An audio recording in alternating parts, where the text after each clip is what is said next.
આપ સાંભળી રહ્યા છો વાર્તાની રસધારમાં યોગીજી મહારાજની બોધ કથા અમ સ્નાનમ તમ સ્નાનમ. બે બ્રાહ્મણોએ નિયમ લીધો કે 12 મહિના નદીમાં નાહવું. ઉનાળો ચોમાસું તો બરાબર ચાલ્યું, પણ જ્યાં આકરો શિયાળો આવ્યો ત્યારે કઠણ પડવા માંડ્યું. એક દિવસ ખૂબ ટાઢ પડેલી, હિમ પડી ગયેલું. એક બ્રાહ્મણ પરાણે ઉઠી નદીએ ગયો. તેને થયું કે લાવ આંગળી બોળી જો કે પાણી કેવું ટાઢું છે. તેણે જ્યાં આંગળી બોળી ત્યાં તો ચર થયું ને આંગળી ચૂંટી પડી ગઈ. તેણે વિચાર્યું, આંગળીની આ દશા થઈ તો પછી હું સ્નાન કરવા પડું તો જીવતો જ ન રહું. એટલે તેણે કાંઠેથી એક કાંકરો લીધો. તે નદીમાં નાખતા બોલ્યો, કંકર સ્નાનમ કલ્યાણ કૃતમ.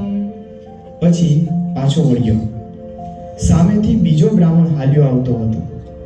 આને નદીએથી આવતો જોઈ ત્યાં આશ્ચર્યમાં પડી ગયો અને બોલ્યો, તમે આ ઠંડીમાં કેવી રીતે સ્નાન કર્યું?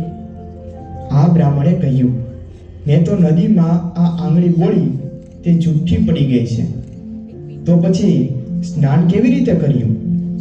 મેં તો એક કાંકરો લઈને તેમાં મારી ભાવના કરીને નદીમાં નાખી કંકર સ્નાન કર્યું. આ બ્રાહ્મણ તો એનાથી બળ્યો નીકળ્યો.